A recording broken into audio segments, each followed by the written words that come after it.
পর্ব 599। Thomas Alva. এই ঘটনাটাকে নীল আর খুব বেশি পাত্তা দিল না। খুব শিগগিরই তিনজন মিলে একটা বিলাসবহুল নাইট ক্লাবের দিকে বেরিয়ে পড়ল। এই নাইট ক্লাবটা ইম্পেরিয়াল ক্যাপিটালের গোল্ডেন স্ট্রিটের ঠিক মাঝখানে। তাদের পার্কিং লট বিলাসবহুল গাড়িতে ভর্তি। প্রায় 10-12টা গাড়ি এখনো লাইন দিয়ে রয়েছে পার্কিং এর জন্য। মনে হচ্ছে এই নাইট ক্লাবের যে মালিক তার বোলচালই আলাদা। খুব মৃদু গলায় বলল নীল, ঠিকই ধরেছ, এই নাইট ক্লাব ইন্ডিয়ান অ্যালকেমি গ্রুপের সম্পত্তি। মুচকি হেসে নীলের দিকে তাকিয়ে বলল মৈনাক, ইন্ডিয়ান অ্যালকেমি গ্রুপ? ওদের তো ওষুধের ব্যবসা, তাই না? ওরা আবার এই লাইনে কবে এলো? অবাক হয়ে প্রশ্ন করল নীল। তা ওষুধের ব্যবসা করা লোকেরা কি অন্য ব্যবসা করতে পারবে না? ইন্ডিয়ান অ্যালকেমি গ্রুপ যথেষ্ট বড়, আর ওদের সদস্য সংখ্যাও যথেষ্ট বেশি। এই ইম্পেরিয়াল ক্যাপিটালে ওদের অনেকগুলো শাখা রয়েছে, আর ওদের রোজগার খরচা শুনলে তোমার চোখ কপালে উঠে যাবে। কয়েক সেকেন্ড চুপ করে থাকার পর মৈনাক আবার বলল, ওষুধগুলো এমনিতেই যথেষ্ট দামি, যে কেউ চাইলে সেগুলো কিনতে পারে না। আম আদমি যদি সেই সব ওষুধ কিনতে শুরু করে তাহলে তো চারদিকে শক্তির জোয়ার বয়ে যাবে।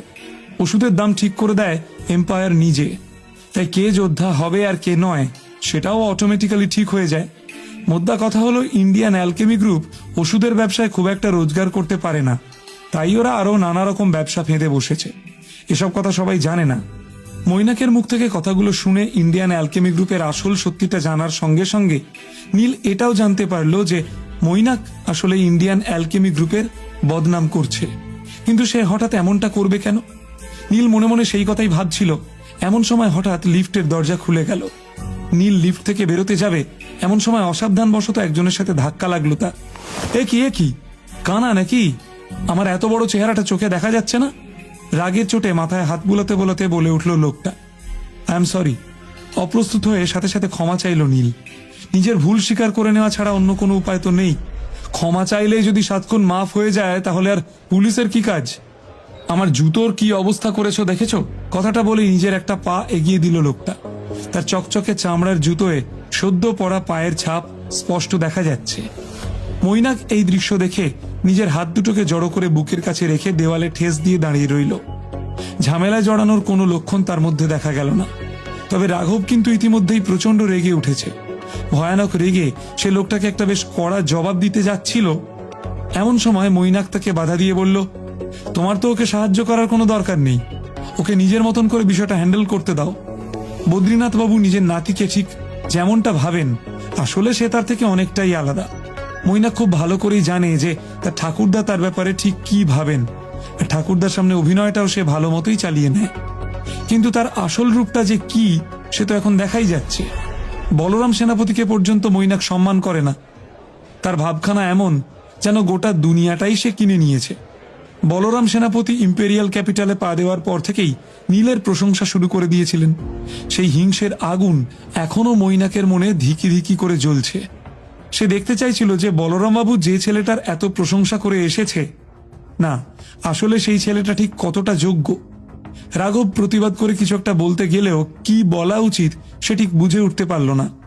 হাঁ করে সে চেয়ে রইল নীলের দিকে। আমার মনে হয় না এই ঘটনাটাকে এত বড় করে দেখার কোনো প্রয়োজন আছে। একটা ভুল হয়ে গেছে, তার জন্য আমিও ক্ষমা চেয়েছি। নিজের রাগকে আপ্রাণ সংযত করার চেষ্টা করল নীল। শুধু শুধু একটা ঝামেলা করতে তার ইচ্ছে করছিল না। ইম্পেরিয়াল ক্যাপিটালে আজ নীলের প্রথম দিন, আর প্রথম দিনের শুরুতেই এমন একটা ঘটনা। নীল ব্যাপারটাকে টেনে আর লম্বা করতে না চাইলেও লোকটার উদ্দেশ্য যেন আলাদা। ক্ষমা চাইলেই কি আর সবকিছু ঠিক হয়ে যায়? আমার জুতোটা আর আগের মতো চকচক করবে? তোমার মনে হয় যে এই ঘটনাটা খুবই সামান্য? ক্লাবের সবাই হাঁ করে এদিকেই চেয়ে রয়েছে, আর তাতে দুপক্ষের কারোরই বিশেষ কিছু যায় আসছে না। লোকটা শুধু আঙুল তুলে নীলকে ঝাড়তেই ব্যস্ত। আমি কিন্তু শেষবারের মতো বলছি, এটা সামান্য একটা ব্যাপার।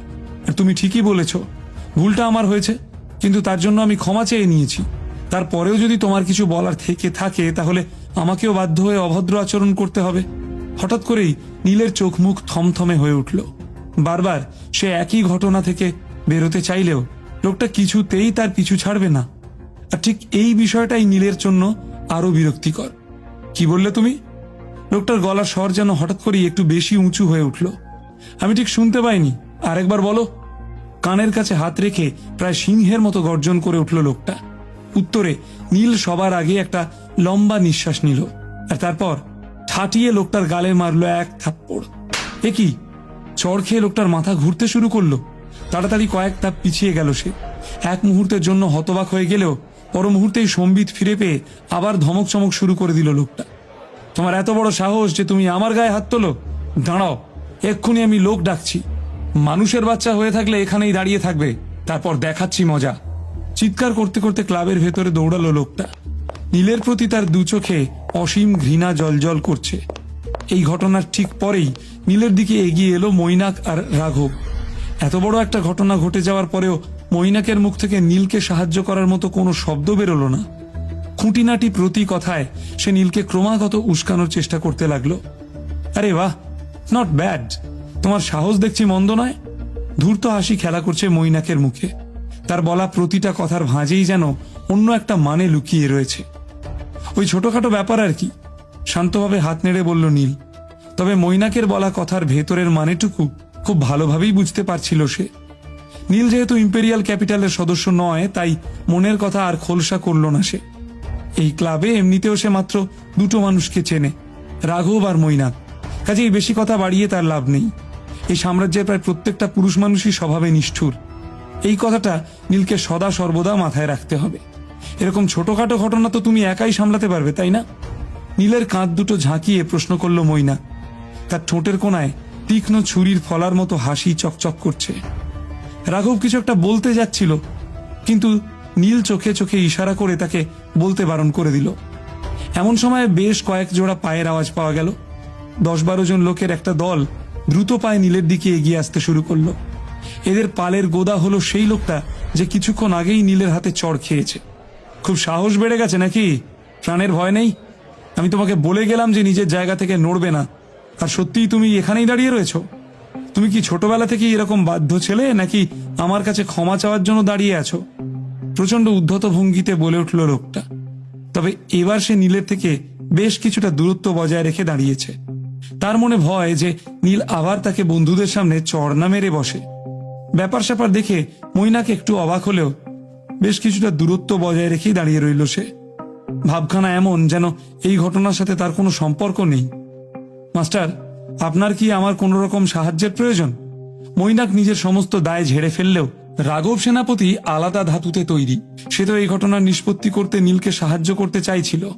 না হলে দাসবাড়িতে ফিরে ঠাকুরদাকে সে কি জবাব দেবে?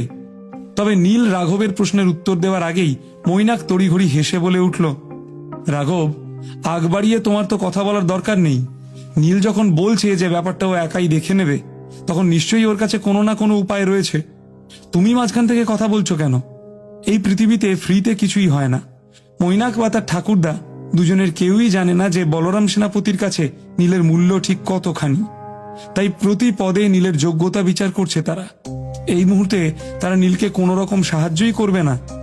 না হলে তারা যাচাই করবে কি করে যে নীল আসলেই গভীর জলের মাছ, নাকি সবটাই তার লোক দেখানো? দুর্গাপুরে সেনাপতি পরিবারের সম্মান ঠিক কতখানি সে নিয়ে কারোরই কোনো সন্দেহ নেই। কিন্তু এই সাম্রাজ্যের দাস পরিবারও কিছু কম যায় না। ক্ষমতা আর প্রতিপত্তির দিক থেকে তাদের নাম বেশ উপরের দিকেই রয়েছে। অবাক করার মতো বিষয় হলো যে ইম্পেরিয়াল ক্যাপিটালে প্রায় সমস্ত পরিকল্পনাই যথেষ্ট প্রভাবশালী। কাজেই মৈনাকও চাইছিল নিজের পরিবারকে তুলে ধরতে, কিন্তু ঘটনায় নীল জড়িত থাকার কারণে বাধ্য হয়ে সে চুপ করে রয়েছে। না হলে এতক্ষণে নিজের ঢাক নিজেই পেটাতে শুরু করে দিত। যাই হোক, দুই পরিবারের মধ্যে কোনো তুলনা না করা গেলেও দুর্গাপুর ইম্পেরিয়াল ক্যাপিটালের সামনে নেহাতি চুনোপুটি। প্রোফাউন্ড রিয়েলমে অনেকগুলো পরিবার আর প্রতিষ্ঠান রয়েছে, কিন্তু এই ইম্পেরিয়াল ক্যাপিটালে বুঝি শয়তানের সংখ্যাই বেশি। সুযোগের কোনো অভাব না থাকলেও প্রতিযোগিতা এত বেশি যে নবীন প্রজন্ম একেবারে মুষড়ে পড়েছে। হ্যালো এভরিওয়ান, আসসালামু আলাইকুম। ভিডিওর মধ্যে আপনাদেরকে আমি কোনো রকম বিরক্ত করতে চাচ্ছি না। ভিডিও শেষে অবশ্যই আপনারা আমার 2 মিনিট সময় দিবেন। আর নিজেদের সব রাগ তারা বের করছে সমাজের ওপর। সেই কারণেই এই লোকটা সাহায্যের জন্য নিজের বন্ধুদের পুরো দলটাকেই ডেকে এনেছে। ইম্পেরিয়াল ক্যাপিটালে দাস পরিবারের বেশ নামডাক থাকলেও এখানে আসলেই কার কত ক্ষমতা সেটা বোঝাটা একটু মুশকিল। সবাই যেন এক একজন পালোয়ান। কাজেই মৈনাকি বা আর আলাদা করে কি করবে? নীলের ক্ষমতা সম্পর্কে তার এমনিতেই কোনো ধারণা নেই। এই পরিস্থিতিতে চোখ বন্ধ করে নীলের জন্য ঝুঁকি নেওয়াটা তার পক্ষে সম্ভব নয়। যতক্ষণ না নীলের জেতার সম্ভাবনা দেখা যাচ্ছে, ততক্ষণ এই বিষয়ে নাক গলাবে না দাস পরিবার। তাছাড়া এখন চোখের সামনে মাত্র 10-12 জন লোককে দেখা গেলেও শুধু যে এই কটা মানুষই রয়েছে তারই বা কি গ্যারান্টি? এমনটাও তো হতে পারে যে এদের আরও একটা দল কোথাও লুকিয়ে বসে রয়েছে। তাই মৈনাক কোনো ভুল করবে না। একটা ভুলও তার জন্য ক্ষতিকারক বলে প্রমাণিত হতে পারে। এখনো পর্যন্ত বিশেষ কিছুই ঘটেনি। নীলের ক্ষমতার আন্দাজ পেতে গেলে এরকম ছোটখাটো ঝামেলার সাক্ষী থাকতেই হবে, না হলে সবাই বুঝবে কি করে যে নীল আসলে কোথাকার ছেলে।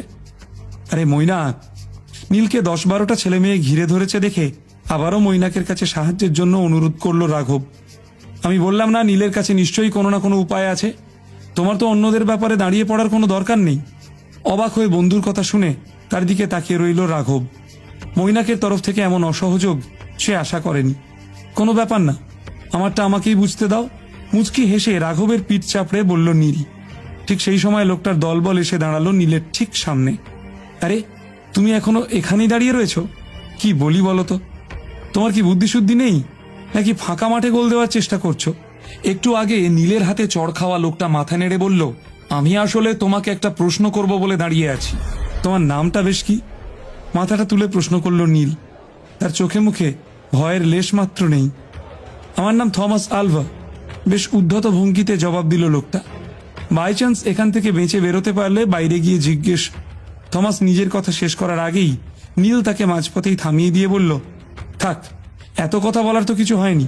আমি শুধু তোমাকে তোমার নাম জিজ্ঞেস করেছি। এদিকে এসো, তোমার কত শক্তি একটু দেখি। আমাকে অপমান করতে গেলে আগে নিজের যোগ্যতার প্রমাণ দিতে হবে। কি করবে এবার লোকটা? নীল কি পারবে ইম্পেরিয়াল ক্যাপিটালের লোকেদের মুখোমুখি হতে? কি প্রতিক্রিয়া হবে মৈনাকের? ইন্ডিয়ান অ্যালকেমি গ্রুপ কি জানতে পারবে যে নীল ইম্পেরিয়াল ক্যাপিটালে এসেছে?